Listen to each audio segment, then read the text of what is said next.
व्यासवन्दित सुन्दरि माधवी चन्द्र सहोदरि हेममये मुनिगणवन्दित मोक्षप्रदायिनि मञ्जुळभाषिणि वेदनुते पङ्कजवासिनि देवसुपूजित सद्गुणवर्षिणि शान्तियुते जय जय हे मधुसूदन कामिनि आदिलक्ष्मी परिपालय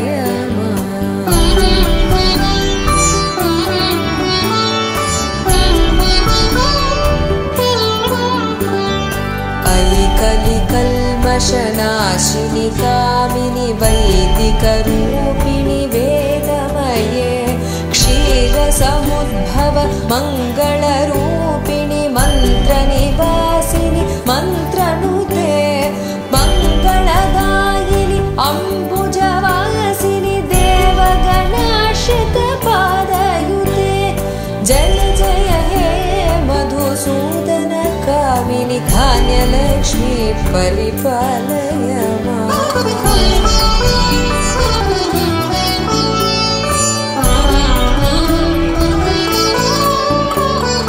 जय वरवर्षिणि वैष्णवी भार्गवी मन्त्रस्वरूपिणि मन्त्रमये सुरगणपूजित शीघ्रफलप्रद ज्ञानविकासिनि शास्त्रनुते भवभयहारिणि पापविमोचनि साधुजनाश्रितपादयुते जय जय हे मधुसूदन कामिनि धैर्यलक्ष्मी परिपालय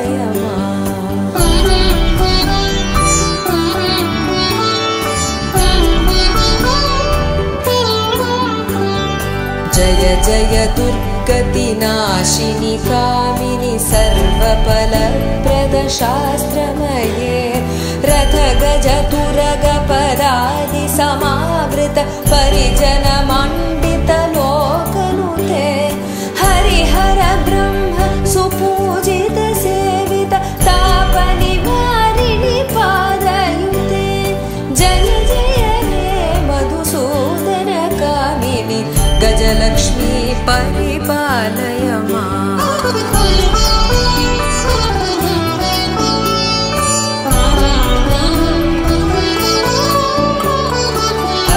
ऐखगवाहिनि मोहिनि चक्रिणि रागविवर्धिनि ज्ञानमये गुणगणवारिधि लोकहितैषिणि सप्तस्वरभूषित गाननुते सकल सुरासुर देव मुनीश्वर मानव वन्दित पादयुते जय जय हे मधुसूदन कामिनि सन्तानलक्ष्मी परिपालय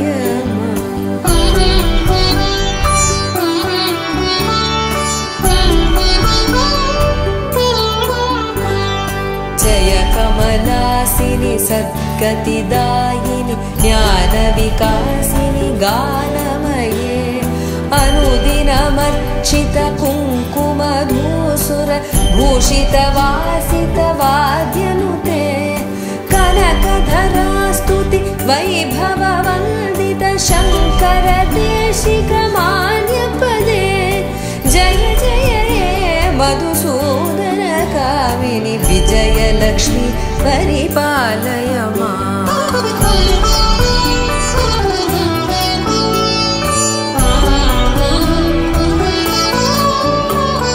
प्रणत सुरेश्वरि भारति भार्गवी शोकविनाशिनि रत्नमये मणिमय भूषित कर्णविभूषण शान्ति समावृत हास्यमुखे नवनिधिदायिनि कलिमलहारिणि कामितफलप्रद हस्तयुते जय जय हे मधुसूदन कामिनि विद्यालक्ष्मी परिपालय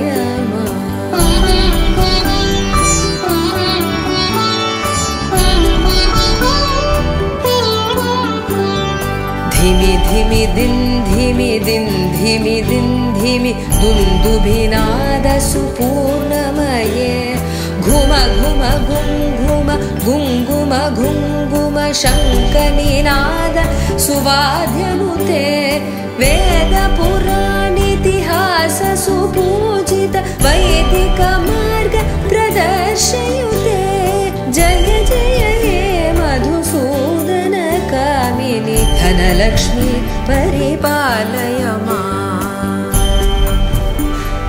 अष्टलक्ष्मी नमस्तुभ्यं वरदे कामरूपिणी विष्णुवक्षस्थलारूढे भक्तमोक्षप्रदायिनी शङ्खचक्रगदाहस्ते विश्वरूपिणि ते जयः जगन्मात्रे च मोहिन्यै मङ्गलं शुभमङ्गलं मङ्गलं शुभमङ्गलं शुभमङ्गलम्।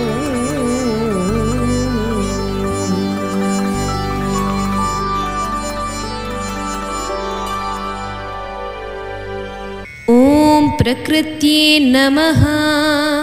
ॐ विकृत्यै नमः। ॐ विद्यायै नमः। ॐ सर्वभूतहितप्रदायै नमः। ॐ श्रद्धायै नमः। ॐ विभूत्यै नमः। ॐ सुरभ्ये नमः। ॐ परमात्मिकायै नमः। ॐ वाच्ये नमः। ॐ पद्मालयायै नमः। ॐ पद्मायै नमः। ॐ शुचये नमः। ॐ स्वहायै नमः। ॐ स्वधायै नमः। ॐ सुधायै नमः। ॐ धन्यायै नमः। ॐ हिरण्मये नमः। ॐ लक्ष्म्ये नमः। ॐ नित्यपुष्टायै नमः। ॐ विभावर्ये नमः। ॐ आदित्ये नमः। ॐ दित्ये नमः। ॐ दीप्ताये नमः। ॐ वसुधाये नमः। ॐ वसुधारिण्ये नमः। ॐ कमलाये नमः। ॐ कान्ताये नमः। ॐ कामाक्ष्ये नमः। ॐ कमलसम्भवाये नमः। ॐ अनुग्रहप्रदाये नमः। ॐ बुद्धये नमः। ॐ अनघाये नमः। ॐ हरिवल्लभाये नमः। ॐ अशोकाये नमः। ॐ अमृताये नमः। ॐ दीप्ताये नमः। ॐ लोकशोकविनाशिन्ये नमः। ॐ धर्मनिलयाये नमः। ॐ करुणाये नमः। ॐ लोकमात्रे नमः। ॐ पद्मप्रियाये नमः। ॐ पद्महस्ताये नमः। ॐ पद्माक्ष्ये नमः। ॐ पद्मसुन्दर्ये नमः। ॐ पद्मोद्भवाये नमः। ॐ पद्ममुख्ये नमः। ॐ पद्मनाभप्रियाये नमः। ॐ रमाये नमः। ॐ पद्ममालाधराये नमः। ॐ देव्ये नमः। ॐ पद्मिन्ये नमः। ॐ पद्मगन्धिन्ये नमः। ॐ पुण्यगन्धाये नमः। ॐ सुप्रसन्नाये नमः। ॐ प्रसादाभिमुख्ये नमः। ॐ प्रभाये नमः। ॐ चन्द्रवदनाये नमः। ॐ चन्द्राये नमः। ॐ चन्द्रसहोदर्ये नमः। ॐ चतुर्भुजाये नमः। ॐ चन्द्ररूपाये नमः। ॐ इन्दिराये नमः। ॐ इन्दुशीतलायै नमः। ॐ आह्लादजनन्ये नमः। ॐ पुष्ट्ये नमः। ॐ शिवायै नमः। ॐ शिवाकर्ये नमः। ॐ सत्ये नमः। ॐ विमलायै नमः। ॐ विश्वजनन्ये नमः। ॐ तुष्टये नमः। ॐ दारिद्र्यनाशिन्ये नमः। ॐ प्रीतिपुष्करिण्ये नमः। ॐ शान्तायै नमः। ॐ शुक्लमाल्याम्बरायै नमः।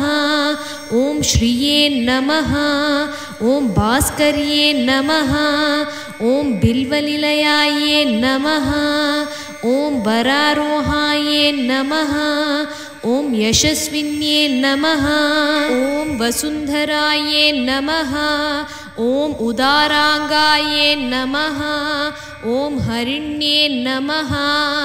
ॐ हेममालिन्ये नमः। ॐ धनधान्यकर्ये नमः। ॐ सिद्धये नमः। ॐ स्त्रैण्यसौम्यायै नमः। ॐ शुभप्रदायै नमः। ॐ नृपवेश्मगतानन्दायै नमः। ॐ वरलक्ष्म्ये नमः। ॐ वसुप्रदायै नमः। ॐ शुभायै नमः। ॐ हिरण्यप्राकारायै नमः। ॐ समुद्रतनयायै नमः। ॐ जयायै नमः। ॐ मङ्गलायै नमः। ॐ विष्णुवक्षस्थलस्थितायै नमः। ॐ विष्णुपत्न्ये नमः। ॐ प्रसन्नाक्ष्ये नमः। ॐ नारायणसमाश्रितायै नमः। ॐ दारिद्र्यध्वंसिन्ये नमः। ॐ देव्ये नमः। ॐ सर्वोपद्रवनिवारिण्ये नमः। ॐ नवदुर्गायै नमः।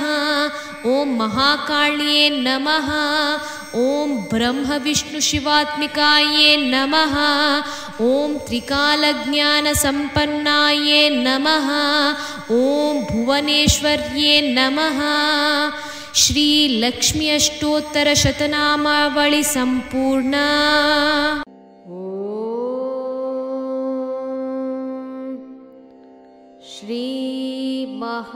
श्रीमहालक्ष्मी च विद्महे विष्णुपत्न्यै च धीमहि तन्नो लक्ष्मी प्रचोदयात्।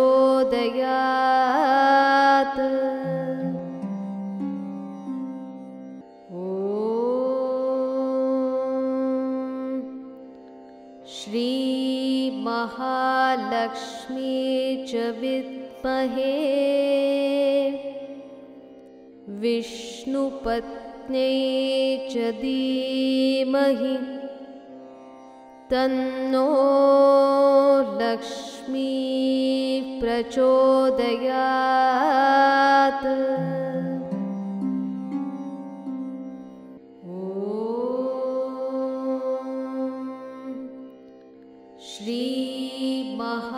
श्रीमहालक्ष्मी च विद्महे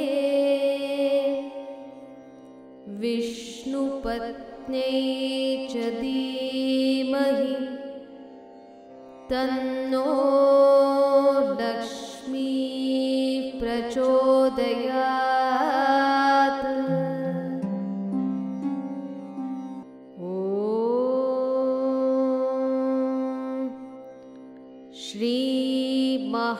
श्रीमहालक्ष्मी च विद्महे विष्णुपत्न्यै च धीमहि तन्नो लक्ष्मी प्रचोदयात्।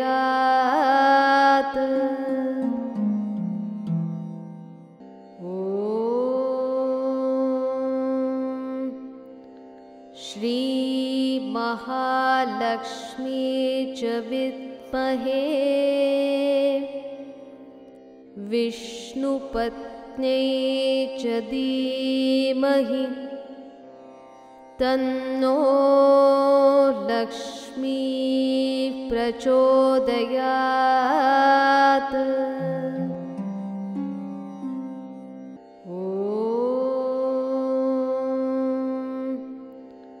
श्री महालक्ष्मी च विद्महे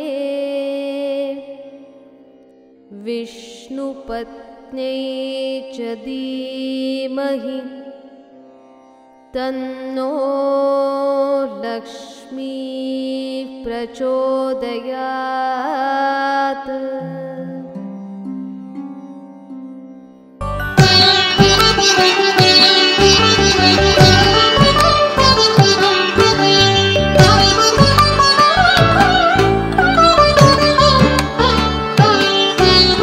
नमस्तेस्तु महामाये श्रीपीठे सुरपूजिते शङ्खचक्र गदाहस्ते महालक्ष्मी नमोस्तुते। नमस्ते गरुडारूढे कोलासुरभयङ्करी सर्वपापहरे देवी महालक्ष्मी नमोस्तुते।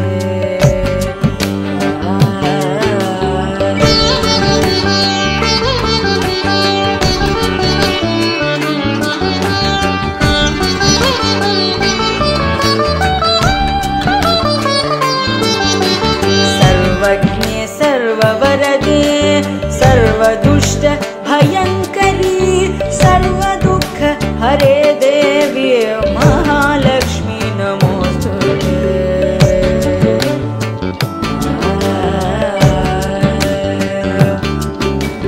सिद्धिबुद्धिप्रदे देवी मुक्ति प्रदायिनी मन्त्रमूर्ते सदा देवी महालक्ष्मी नमोस्तुते।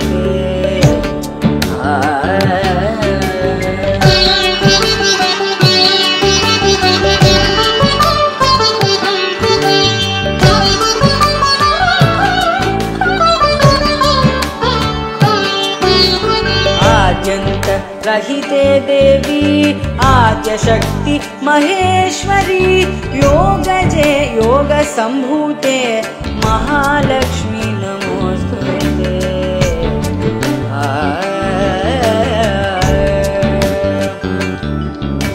स्थूल सूक्ष्म महारौद्रे महाशक्ति महोदरे महापाप हरे देवी महालक्ष्मी नमोस्तुते।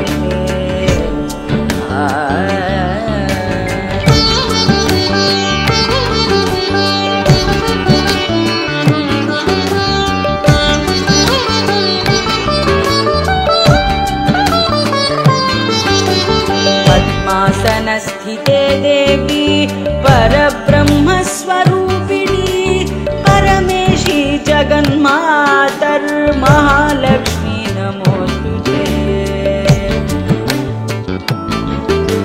श्वेताम्बरधरे देवी नानालङ्कारभूषिते जगत्स्थिते जगन्मातर्महालक्ष्मी नमोस्तुते।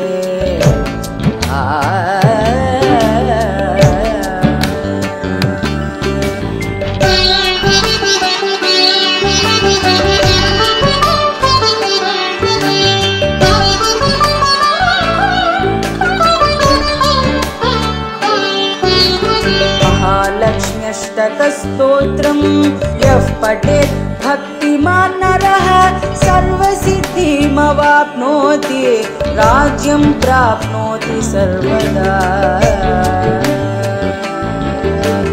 एककाले पठेन् नित्यं महापापविनाशनं द्विकालं यः पठेन् नित्यं धनधान्यसमन्वितः। त्रिकालं यः पठेन् नित्यं महाशत्रुविनाशनं महालक्ष्मीर्भवेन् नित्यं प्रसन्ना वरदा शुभा प्रसन्ना वरदा शुभा प्रसन्ना वरदा शुभा।